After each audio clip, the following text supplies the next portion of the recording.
Welcome to my YouTube channel दोस्तों। मेरा नाम उमर है। आज हम लोग बात करेंगे हाई ब्लड शुगर में इंसुलिन रेजिस्टेंस और इंसुलिन सेंसिटिविटी का क्या रोल है।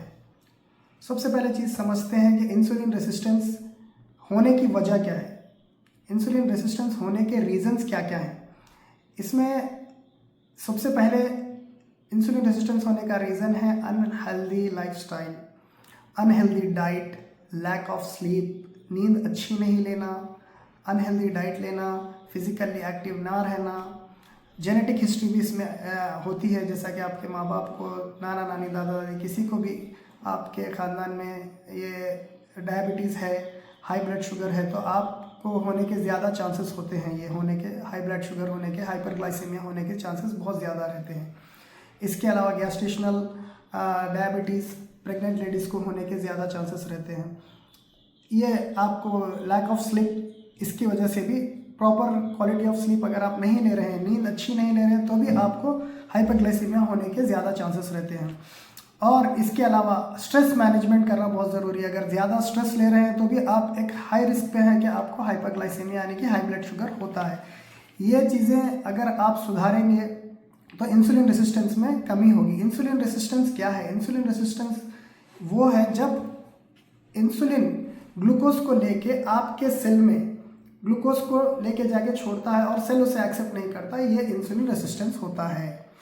अब हम लोग चलते हैं इंसुलिन सेंसिटिविटी की तरफ। इंसुलिन सेंसिटिविटी क्या है? इंसुलिन सेंसिटिविटी वो है जिसमें इंसुलिन ग्लूकोज को लेके जाता है सेल के पास और सेल उसे अच्छी तरह से ऑब्जर्व करता है, इसे कहते हैं इंसुलिन सेंसिटिविटी। अब आपको समझने वाली चीज़ ये है, इंसुलिन रेसिस्टेंस जब बढ़ रहा है तो हाई ब्लड शुगर होता है, यानी कि ब्लड शुगर भी हाई होना स्टार्ट हो जाता है। लेकिन अगर इंसुलिन सेंसिटिविटी बढ़ती है तो ब्लड शुगर लो होना स्टार्ट हो जाता है, क्योंकि सेल अच्छी तरह से इंसुलिन को ऑब्जर्व कर रहा है, ग्लूकोज को ऑब्जर्व कर रहा है। इंसुलिन जब लेके जा रहा है तो सेल अच्छी तरह से ग्लूकोज को ऑब्जर्व कर रहा है। अब देखते हैं इंसुलिन सेंसिटिविटी बढ़ाने के लिए, यानी कि हाई ब्लड शुगर को कंट्रोल में लाने के लिए हमें क्या क्या करना है। सबसे पहली चीज़ है, इसके अंदर डाइट से शुरुआत करना है। डाइट बहुत ज़्यादा मायने रखती है। हम डाइट में क्या ले रहे हैं? बहुत सारे लोगों का सवाल ये है कि हम लोग तो शक्कर नहीं खा रहे, मीठा नहीं खा रहे, हम लोग तो चाय भी छोड़ दिए, फिर भी हमारी शुगर कंट्रोल में नहीं आ रही। तो आप लोग ऐसी क्या गलती कर रहे हो जिससे आपकी शुगर कंट्रोल में नहीं आ रही? आप तो मेडिकेशन भी ले रहे, आप लोग तो चाय छोड़ दिए, आप लोग तो मीठा छोड़ दिए। तो यहाँ पे सुनिए गौर से, आपको क्या क्या करना है। आपको सबसे पहली चीज़ तो जंक फूड को दूर करना है। डीप फ्राइड यानी कि तेल में बहुत देर तली हुई चीज़ों से दूर रहना है। प्रोसेस्ड फूड, उससे दूर रहना है। बाहर गए जलेबी दिखी खा लिए, बाहर गए समोसा दिखा खा लिए, नूडल्स खा रहे हैं, चिप्स खा रहे हैं, प्रोसेस्ड यानी कि पैकेट से लेके फाड़ फाड़ के खा रहे हैं, बिस्किट्स खा रहे हैं जिसमें मैदे से बने हुए आइटम खा रहे हैं, और आप बोल रहे हैं शुगर कंट्रोल में नहीं आ रही। तो कहाँ से होगा ये? इन चीज़ों को पहले अवॉइड कीजिए। आप डाइट के अंदर ये चीज़ों का चेंज करना बहुत बहुत ज़रूरी है अगर आपको अपनी शुगर को कंट्रोल में लाना है तो। इसके साथ डाइट में आप ऐड कीजिए लीफी ग्रीन वेजिटेबल्स, जो हरे कलर की सब्जियां हैं।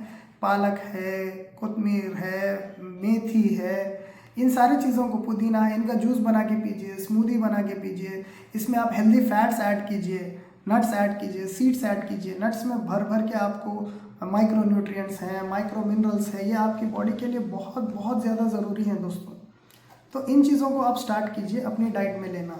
होल ग्रेन्स का लेना बहुत ज़्यादा ज़रूरी है। Whole grains, complex carbohydrate, simple sugar से दूर रहिए, कोल्ड ड्रिंक से दूर रहिए।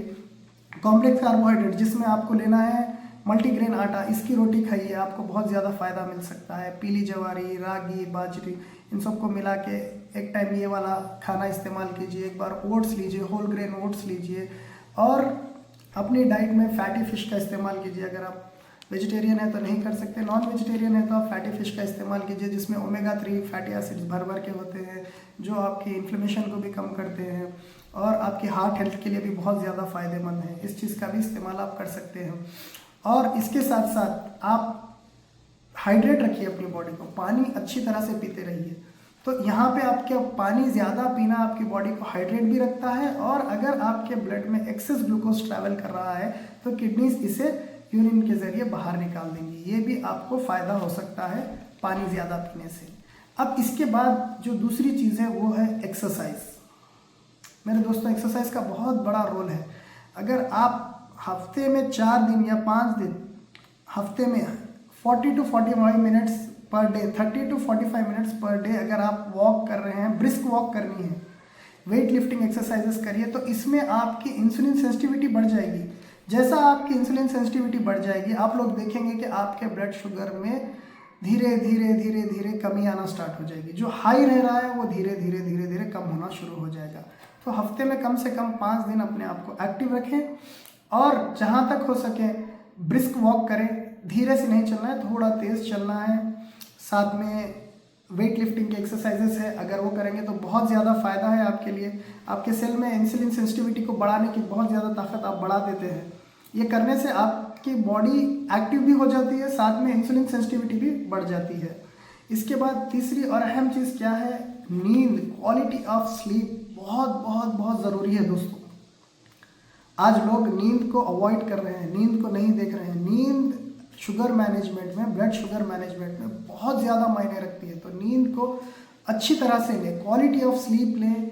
हर दिन आराम से 6 से 8 घंटे आराम से सोने की कम से कम कोशिश करें। अच्छी नींद लें, ये आपके ब्लड शुगर मैनेजमेंट में काम करती है। और आपका मेडिकेशन का भी लेना बहुत ज़रूरी है। टाइम से मेडिकेशन लें। बहुत सारे लोग मेडिसिन को अवॉइड करते हैं, अवॉइड ना करें। मेडिसिन को टाइम टू टाइम, जैसे आपके डॉक्टर ने प्रिस्क्राइब किया है उस तरह से मेडिसिन को लेते रहें। फिजिकल एक्टिविटी बरकरार रखें। हाई कार्बोहाइड्रेट वाले फूड्स से दूर रहें और अच्छी नींद लें।